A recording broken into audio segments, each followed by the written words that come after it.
이번에는 미국 현지 연결해 간밤의 주요 뉴스 체크합니다. 단연 유럽 가스 공급 뉴스부터 챙겨봐야겠습니다.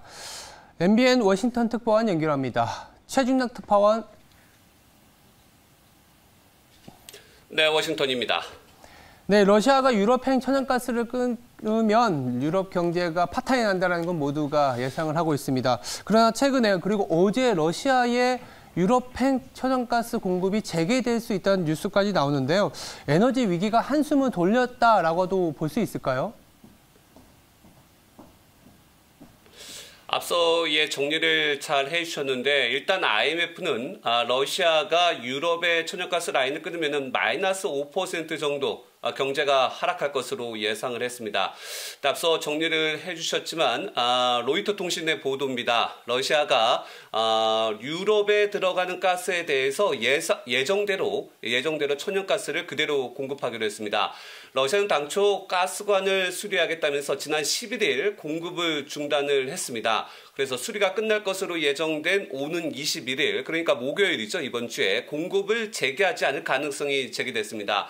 이렇게 되면 IMF는 유럽 일부 국가들이 내년 경제 성장률이 마이너스 5%, 그야말로 뒷걸음질 칠 것이다 이렇게 예상을 했는데 지금 로이터 통신의 보도에 의하면 예정대로 이번 주 21일 목요일에 가스관을 다시 열 것 같습니다. 그야말로 러시아가 유럽의 목을 죄었다 풀었다 이런 상황이라고 볼 수가 있겠습니다. 앞서 유럽연합 집행위원회도 가스 공급이 재개되지 않을 가능성을 염두에 두고 여러 대책을 마련해 놨는데 사실상 유럽의 경우는 러시아 가스 공급의 70%를 줄이게 된다면 그야말로 경제가 돌아갈 수가 없게 됩니다.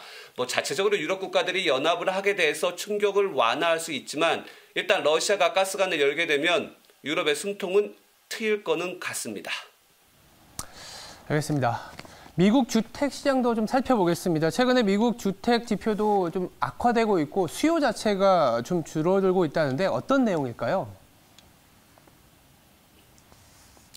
네, 오늘 미 상무부가 발표한 내용입니다. 6월 주택 착공 건수가 지난달보다 2% 감소한 156만 건으로 집계됐다고 밝혔습니다. 지난해 9월 이후 가장 낮은 수치로 전문가 전망치 158만 건을 밑돌았습니다. 앞으로 주택시장 흐름을 가늠할 수 있는 신규 주택 허가 건수도 전달보다 0.6% 감소한 169만 건으로 나타났습니다. 역시 지난해 9월 이후 최저치입니다. 특히 코로나19 사태 이후 가장 인기를 끌었었죠. 단독주택 착공 그리고 허가 건수 2년 만에 최저치를 기록했습니다. 이러한 결과는 미국의 주택 수요가 감소하고 있음을 잘 보여주는 수치로 일단 해석이 되고 있습니다. 미국 연방준비제도의 급격한 기준금리 인상으로 자연스럽게 주택담보대출, 모기지 금리가 치솟으면서 수요가 감소하고 주택 재고가 늘어나는 추세입니다. 따라서 미국에서는 주택 매매 건수가 4개월 연속 감소하고 일부 매도인은 아예 호가를 낮추는 상황입니다. 우리나라에서도 미국의 상황을 좀 잘 살펴보셔야겠습니다. 네, 한편 미 국무부는 인신매매 보고서를 매년 발표합니다. 우리나라가 항상 1등급이었는데 2등급으로 20년 만에 하향 조정되었다는 뉴스가 나오는데 이유가 무엇일까요? 네, 좀 전에 미 국무부가 발표한 보고서인데요. 2022년 인신매매 보고서에 따르면 인신매매 방지와 관련한 한국의 지위를 2등급으로 평가했습니다. 우리나라는요, 2001년에 처음 보고서가 발간된 당시에는 3등급이었고 2002년부터 지난해까지 매년 1등급을 유지해왔습니다. 전 세계에서 인신매매 근절을 위해 애쓰는 모범 국가 중 하나로 평가되어 왔는데 20년 만에 미 국무부가 한 단계 내려서 2등급으로 내려갔습니다.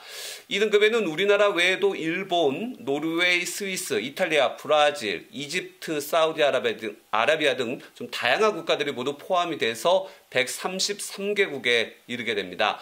2등급 중에는요, 인신매매 피해가 늘어났지만 이에 비례한 조치를 하지 않아서 감시 리스트에 오른 34개 국가도 포함이 되어 있습니다. 그럼 1등급을 살펴보면요, 자체 조사하고 있는 미국, 독일, 영국, 프랑스, 스웨덴, 벨기에, 캐나다, 칠레, 핀란드 등 30개국이 포함이 되어 있습니다.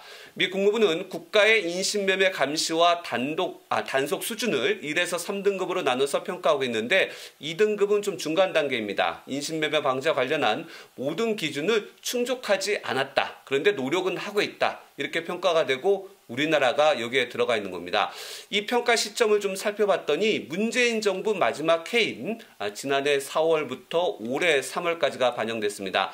따라서 현 정부의 정책보다는 지난 정부에 대한 미 국무부의 평가였다. 이렇게 볼 수가 있겠는데요. 그럼 이유를 한번 좀 살펴볼까요? 2020년과 비교해서 인신매매 관련한 기소가 우리나라가 좀 줄었고요. 외국인 인신매매와 관련한 정부 차원의 장기적 대응책을 마련하지 않고 있다고 미 국무부는 판단을 했습니다. 또 한국 정부가 인신매매와 관련해서 새로운 교육과정을 추가하고 피해자 보호를 위한 새로운 지침 마련 등의 노력은 일단 기울였지만 이전과 비교해서 그렇다고 뚜렷한 성과를 내지 못했다 이렇게 말하기도 했습니다. 특히요 우리나라에서 외국인들이 많이 들어와 있는데 강제 노동을 이용한 어업 문제 있죠. 원양어선 같은 것들 이런 부분이 문제가 있다고 좀 강조를 했고요. 한국 정부가 이와 관련해서 어떤 강제 노동도 규명하지 않고 있다고 지적했습니다. 우리나라 같은 경우에는 일을 많이 하면 그냥 많이 하는 것이 그게 강제 노동이다 이렇게 규정이 없다는 겁니다.